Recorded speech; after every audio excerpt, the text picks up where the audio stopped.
Good afternoon, everyone, and welcome to the June Keys Penguin Habitat. My name's Michelle. I'm joined today with Frankie as well as Kelly, and we're doing the penguins' last feed.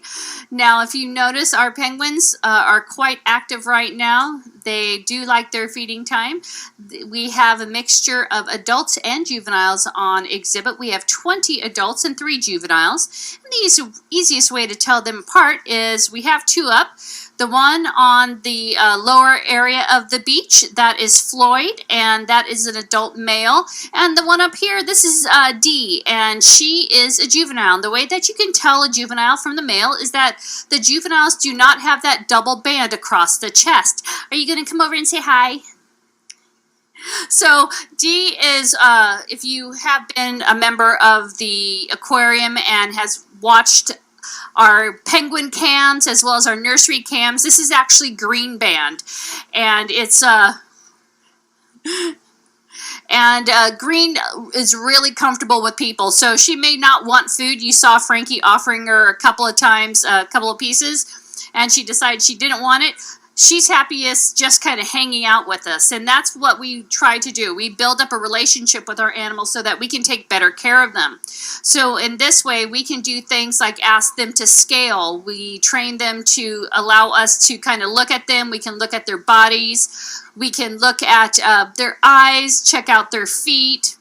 All of this is done with the cooperation of the animals, so it makes it much safer for not only us, the trainers, but also the animals themselves.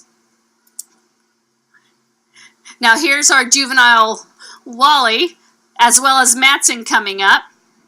Hi, Matson. Now, unfortunately, you'll notice that the seagull did get one.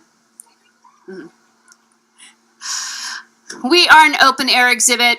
One of the problems with that is that we do have some seagulls that really like this area. The penguins are in migratory mode, which means that they get frightened by one slight little movement. And so if anything is perceived a threat, the first thing they're going to do is throw out that fish because they know maybe that predator will get that fish instead of them. And so that is one thing that we try to mitigate by picking up fish right away. But unfortunately, when you have so many penguins around, we don't want to land on one of our penguins, so we kind of just let the and once it goes into the water, it's fair game. So that's what happened with that one. So the seagull got a free fish.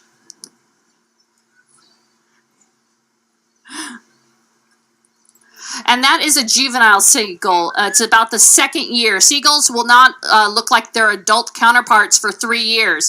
It's a little bit different for penguins.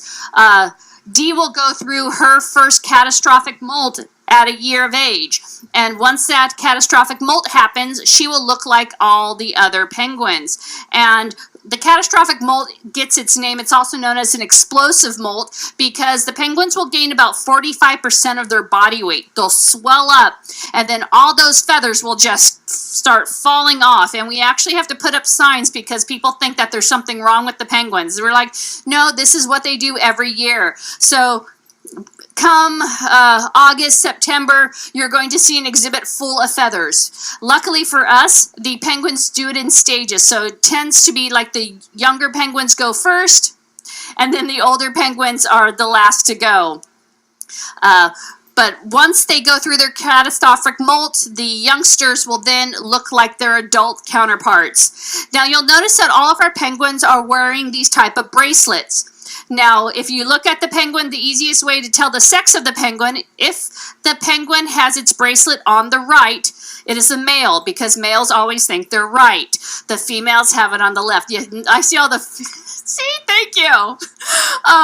We actually do that because it's in accordance with all SSP. All males will have, it's easy enough so that when we are out in the field, we can look, and if there's any type of banding that happens, it's a way that we can look on binoculars to be able to see if it's male, female. And then if you notice the colors, each color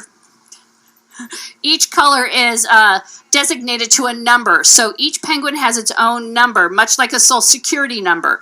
And that is with them for their entire life. So if we shift one of our penguins to another facility, because we do work as a subset of the North American colony. So in North America, there's close to 800 Magellanic penguins. We are a subset of that colony, and we will exchange our penguins. We will shift penguins around for genetic diversity, and what that does is it allows us to make sure that our colony is nice and strong.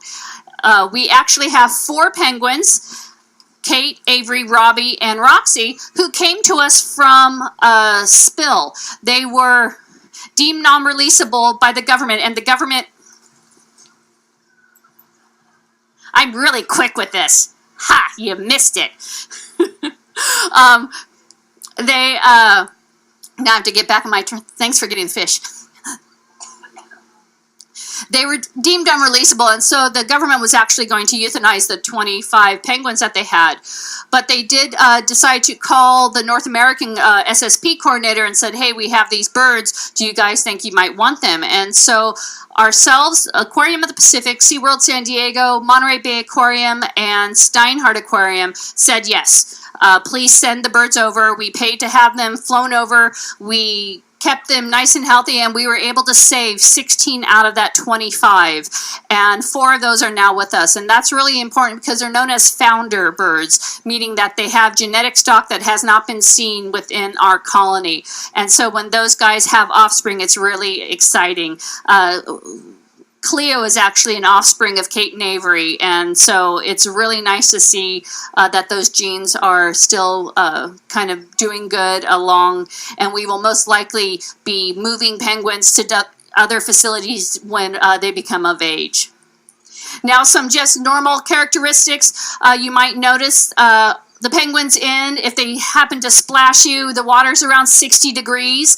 This exhibit is around 8 feet deep. It's great for them because they have a nice long run that they can run and dive. We have 2 cameras here. If you ever feel the need that you really want to watch our penguins on a Tuesday in the afternoon, you can, because we are actually on explore.org. We have an underwater camera as well as an above water camera, and these are different things that we utilize to keep track of our animals. It's a great way because a lot of times we're not on exhibit, but we can still see what's going on through the cameras. Now, like I said before, we are in migratory time. That means that the animals are going to be spending a lot of time in the water, not so much on deck. They'll come out for their feeds, but for the most part, they feel safest in the water, and that's where they like to be. Well, at this point, I'm going to go ahead and sign off. I would like to say thank you all for coming to the aquarium, because your admission does help us take care of all of our animals. So for myself, Frankie, Kelly, and all the penguins, we hope you enjoy your day here at the Aquarium of the Pacific, and we hope to see you again real soon. Thank you so much.